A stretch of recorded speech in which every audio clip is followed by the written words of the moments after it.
محترم سورہ آل عمران تیسرا پارہ اس کی 31 نمبر آیت میں تلاوت کر رہا ہوں، اور اس آیت میں اللہ تعالیٰ نے بڑے اہم مقامات اور اپنے پیارے محبوب کی شان کا اظہار کیا۔ اعوذ باللہ من الشیطان الرجیم، بسم اللہ الرحمن الرحیم،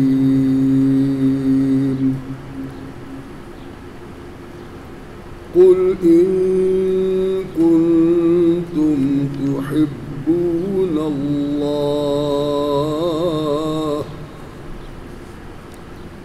فاتبعونی يحببكم الله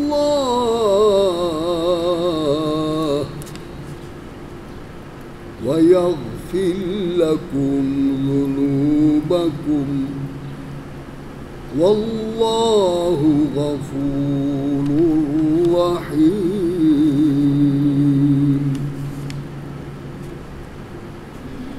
قل إن كنتم تحبون الله فاتبعوني يحببكم الله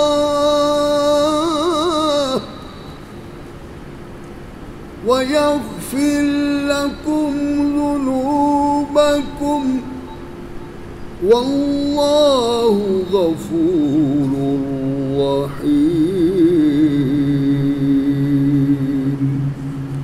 صدق اللہ العظیم وبلغنا رسوله النبی الکریم۔ سب کہہ دیں سبحان اللہ۔ اس شعر کا یہ ترجمہ ہے، اللہ فرماتا ہے میرے محبوب انہیں فرما دیجئے، انہیں فرمائیے کہ اگر تم اللہ تعالیٰ سے محبت چاہتے ہو تو میری تابع داری کرو۔ اللہ نے کافروں سے کہا، اس کا شان نزول بتاتا ہوں کہ تم اگر اللہ سے ملنا چاہتے ہو، تم اگر اللہ سے محبت چاہتے ہو تو میری اطاعت کرو۔ سب کے سبحان اللہ، میری اطاعت کرو، مجھے مانو۔ فاتبعونی، جب تم مجھے مانو گے تو اللہ تعالیٰ جو ہے وَيَغْفِرْ لَكُمْ ذُنُوبَكُمْ، تمہارے گناہوں کو معاف کر دے گا، تمہارے گناہوں کو معاف کر دے گا، اور اللہ تعالیٰ جو ہے تمہیں بخش دے گا اور تمہارے لیے گناہ بھی بخش دے گا اور رحم فرمائے گا۔ یہ جو آیت ہے، ہر آیت کا شان نزول ہے، کیوں نازل ہوئی، what is the reason, what is occasion, کیا موقع تھا۔ حضور صلی اللہ علیہ وسلم مکہ میں گزرے تو وہاں پر جو کافر تھے، وہ جو انہوں نے بت بنائے ہوئے تھے پتھروں کے، ان کے سامنے سجدے کر رہے تھے، ان کے اوپر پھول ڈال رہے تھے، ان کے آگے پیچھے ہو رہے تھے، ان کی وہ عبادت کر رہے تھے جس طرح یہ کافر کرتے ہیں، شیطان کرتے ہیں۔ حضور نے پوچھا یہ کیا کرتے ہو؟ اللہ نے کہا میرے محبوب ان سے پوچھے کیا کرتے ہو؟ اے جی ہم اس لیے بتوں کو پوچھتے ہیں کہ یہ ہمیں خدا کے قریب کر دیں گے۔ یہ کیسی بات ہے، یہ ہمیں خدا کے قریب کر دیں گے۔ تو پھر یہ آیت آئی، اللہ نے کہا میرے محبوب ان سے یہ کہو اگر تم خدا سے محبت کرنی چاہتے ہو تو میری تابع داری کرو تو خدا تم سے محبت کرے گا۔ یہ کیسی بات ہے؟ اب جو حضور کو چھوڑ کر ادھر ادھر جاتے ہیں وہ کیا ہے؟ اس قرآن کی آیت کو یاد رکھے، 33 نمبر آیت آل عمران۔ اے میرے محبوب ان سے کہہ لو کہ بتوں کو پوج رہے ہو، تم ان کو خدا مانتے ہو، کیوں مانتے ہو؟ وہ کہتے ہیں اس لیے مانتے ہیں کہ ان کے ذریعے سے ہمیں اللہ کی قربت حاصل ہو جائے گی، ان کی پوجا کرتے ہیں۔ تو اللہ نے کہا میرے محبوب سے کہہ دے فاتبعونی، میری اطاعت کرو، میرے پاس آؤ۔ جب تم میرے پاس آؤ گے تو اللہ تعالیٰ تمہارا میرے پاس آنا اتنا پسند کرے گا، تم کو وہ محبت کرے گا، اللہ تم سے محبت کرے گا۔ یہ جو آیات ہیں اس میں یہ اس کا شان نزول ہے، لیکن اس کی بہت سی تفاصیر آتی ہیں کہ جو حضور سے محبت کرتے ہیں اللہ ان سے محبت کرتا ہے۔ اگر اللہ سے محبت چاہتے ہو تو حضور سے محبت کرو، اگر اللہ سے محبت چاہتے ہو تو حضور کے پاس آ جاؤ۔ اب آپ یہی دیکھیں کہ اللہ تعالیٰ نے اپنے محبوب کو اپنے پاس بلایا، 50 نمازوں سے 5 نمازیں ملی حضور کو۔ اے میرے محبوب تیرے امتی 5 نمازیں پڑھیں گے 50 کا ثواب دوں گے۔ یہ سب نمازیں پڑھتے ہیں نا، تو یہ حضور کی عطا ہے، حضور نے ہمیں دی ہے۔ اگر یہ نہ مانے کہ حضور نے دی ہے تو پھر تمہیں اس کا کیا فائدہ ہے؟ یہ تو تم جب حضور کو ہی نہیں مانتے تو پھر نماز کا فائدہ نہیں ہے۔ پہلے حضور کو مانو گے تو پھر نماز کا فائدہ ہوگا۔ پھر کہا میرے محبوب یہ روزے ہیں، جو تیرا امتی روزہ رکھے گا ایک اس کو 10 کا ثواب ملے گا۔ اب یہ روزے بھی رکھتے ہیں، یعنی کہ حضور کے نام ماننے والے روزے بھی، کس کے روزے رکھتے ہیں؟ پھر رب ذوالجلال نے فرمایا کہ میرے محبوب ان سے کہہ دو کہ اللہ تعالیٰ نے مجھے حکم دیا ہے کہ میری توحید بیان کر۔ وہ توحید کیا ہے؟ لا الہ الا اللہ، لا الہ الا اللہ محمد الرسول اللہ۔ لا الہ الا اتنا کافی نہیں ہے، لا الہ الا اللہ محمد الرسول اللہ، اللہ کے سوا کوئی معبود نہیں، محمد اللہ کے رسول ہے۔ رب ذوالجلال نے فرمایا میرے محبوب تو میری توحید بیان کر، میں تیرا محمد ہونا بیان کروں گا۔ کہ سورہ فتح میں آیا محمد الرسول اللہ، محمد اللہ کے رسول ہے، یہ اللہ نے کہا۔ مقصد یہ ہے کہ جب ہم حضور سے پیچھے ہٹیں گے تو ہمارے پاس نہ کوئی اسلام کی کیا چیز رہتی ہے۔ یہ جو انسان جب پیدا ہوتا ہے مسلمان کے ہاں تو اس کے کان میں تکبیر اذان کہتے ہیں، یہ حضور نے فرمایا ہے۔ جب وہ بچہ جوان ہوتا ہے پھر وہ نماز پڑھتا ہے تو حضور نے بتایا نماز پڑھنے۔ پھر بچہ اور بالغ ہوتا ہے پھر اس کا نکاح کرتے ہیں، وہ بھی حضور کی سنت ہے، حضور کے صدقے سے ہے۔ پھر زندگی گزارتا ہے، ساری زندگی گزارنے کے طریقے حضور نے بتائے ہیں۔ اور پھر جب دنیا سے جاتا ہے پھر حضور نے فرمایا اس کے ساتھ عزت سے اس کو دفنا کے اور اس کے ساتھ جاؤ، اس کے ساتھ جاؤ اور وہاں دفناؤ اس کو، اس کا جنازہ پڑھو اور اس کے لیے اس کی مغفرت کی دعا کرو، دعا مانگو۔ تو دعا مانگنا بھی قرآن سے آئے ثابت ہے۔ اس لیے میں نے کئی دفعہ بات بتائی ہے، ایک بہت کسی علاقے میں اللہ کی ولیہ تھی، وہ ہر وقت اللہ کی عبادت کرتی تھی۔ وہاں ایک کفن چور تھا جو قبروں کو کھود کر کفن چراتا تھا۔ اس محکمہ نے اس چور کو بلایا، تو کفن چور ہے، اگر میں مر گئی تو میرا کفن چوری نہ کرنا، کتنا پیسہ چاہتے ہو؟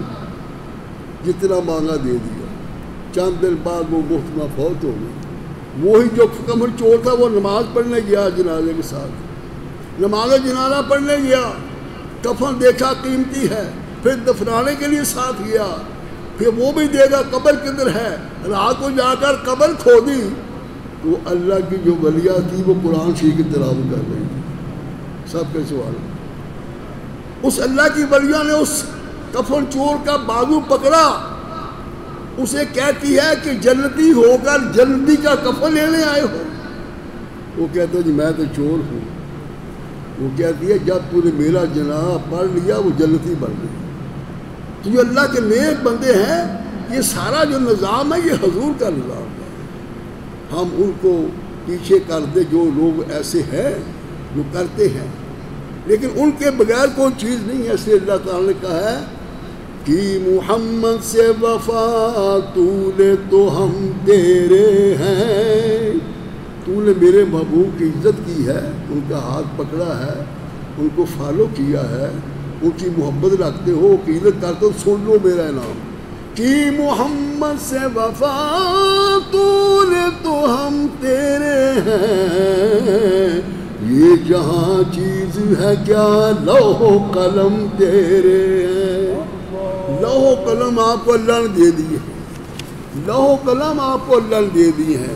ایک شعر اس میں حضرت حسن رضا بریلوی کہتے ہیں اسی آیت کے بارے سے. وہ کہتے ہیں اللہ کا محبوب بنے جو تمہیں چاہے.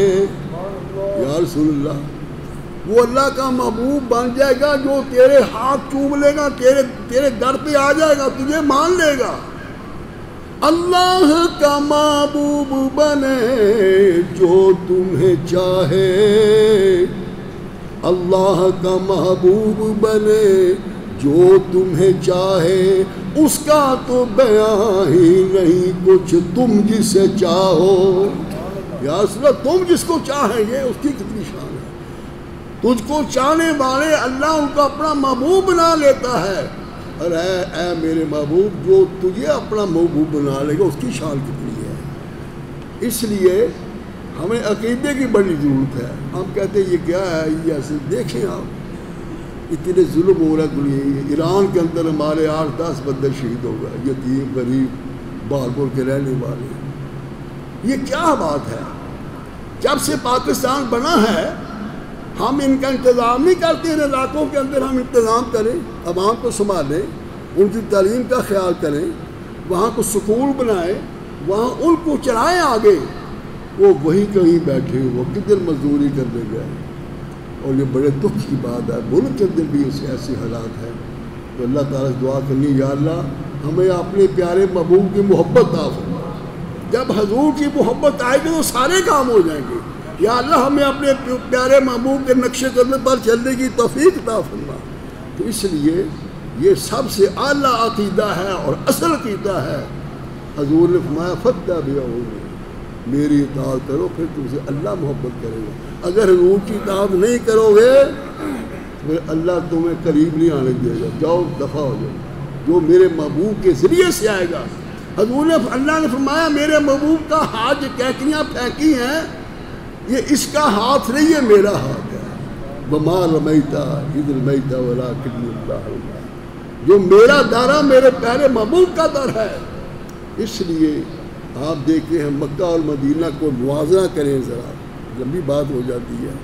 تو سب سے بڑی بات وہی ہے، وہ بھی امام احمد رضا رحمۃ اللہ علیہ کا شعر سن لیں. امام احمد رضا کہتے ہیں، کیا شعر ہے؟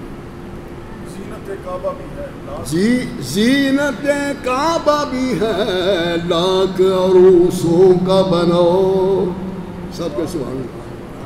کعبے کی جو زینت ہے لکھاں دلہا تو ود، جو دلہن خوبصورت ہوتی ہے لاکھ دلہن سے بھی خانے کعبے کا خوبصورتی زیادہ ہے. زینت کعبہ بھی ہے لاکھ عروسوں کا بنو، وہ جلوہ فرما یہاں کونین کا دولہا دیکھو. لاکھ دلہن یہاں ہے تو دلہا وہاں.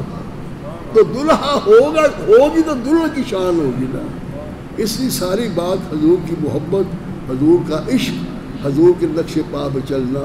حضور نے کہا نماز کی بندی کرو، جھوٹ نہیں بولنا، بکر نہیں کرنا، کسی کو تنگ نہیں کرنا، خیانت نہیں کرنی، کس کے ساتھ وعدہ خلافی نہیں کرنی، اور پہلے سلام کہنا السلام علیکم. جب گزرو پہلے اسلام کہو السلام علیکم ورحمۃ اللہ. اللہ تعالیٰ ہمیں حضور کی محبت، ان کا عشق عطا فرمائے. وآخر دعوانا الحمد للہ رب العالمین.